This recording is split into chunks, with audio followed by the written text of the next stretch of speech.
তো গাইস, আজকে আপনাদের একটা গল্প শোনাবো। গল্পটা খুবই ইন্টারেস্টিং।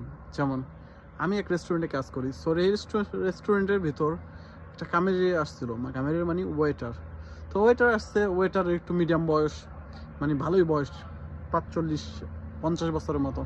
সো সবার সাথে মিষ্টি ব্যবহার, মিষ্টি আচরণ। তা আমরা ভাবছিলাম খুবই ভালো মহিলা। সো আমরা অনেক ভালো আচরণ করছি, ভালো ব্যবহার করছি, সাধারণভাবে আমরা অনেক সম্মান দিছি তাকে। কিন্তু সে যখন কাম সাইডা চলে গেছে, তখন আমাদের যে হয় ওটারে বলে, এদেশে বলে, ইতালিতে বলে মানচা, কিন্তু ইংলিশে বলে হলো টিপস। যে টিপসগুলো দেয় আমাদের প্রতি মাসে, টিপস আছে 200 ইউরো করে। যে টিপস 200 ইউরো দেয়। আমরা 6 জন আছি রেস্টুরেন্টের ভিতর, তারা ওয়েটার এবং শেফ এবং যারা প্লেট ধোয়, লাভা পিয়াতি, সবাই আমরা ভাগ করে নিই।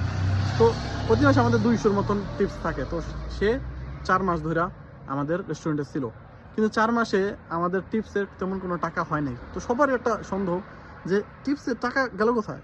তো আমাদের মালিকেরও সৎ, মালিকের সবসময় টাকা যথাযথ জায়গায় রাখে, বরং মালিকও কিছু টাকা প্রতি মাসে সেখানে ভরে রাখে। তো এইগুলা পরে একদিন মালিক চালাকি কইরা সবাইরে, রেস্টুরেন্টে যারা পুরান ওয়েটার ছিল তারা সবাই ডাকছে দেখার জন্য যে কে টাকা নেয় অথবা কেই করে। সো সে 2-3 দিন, 3 দিন, 4 দিন এভাবে লোক ডাকছে। হঠাৎ করে সে ধরা পড়ছে যে, দেখছে যে টেবিল থেকে 10 টাকার নোট যখন সে একটু দূরে যায়, তো ওই মিডিয়াম বয়সী মহিলাটা নিজের পকেটে ঢুকেছে। তো এখন সে ধরছে, তারা ধরে বলছে যে এই কাস্টমারকে টাকা দিছে, জানি তার মান সম্মানও থাকে এবং তারা পুনরায় না রেস্টুরেন্টে আনে। বলছে এই কাস্টমারকে টাকা দিছে, বলছে না, এটা কাস্টমার তো টিপস দেয় নাই, তো আমি সম্পর্কে জানি না। তো এটার দ্বারা আমি এটা বুঝাতে চাইছি যে যে যত মিষ্টি ব্যবহার করবো তার উপরে ভরসা করবেন না, কারো উপরে ভরসা করবেন না এই দুনিয়ায়। নিজের ভরসায় নিজে থাকবেন, আর নিজের চোখ কান সবসময় খোলা রাখবেন।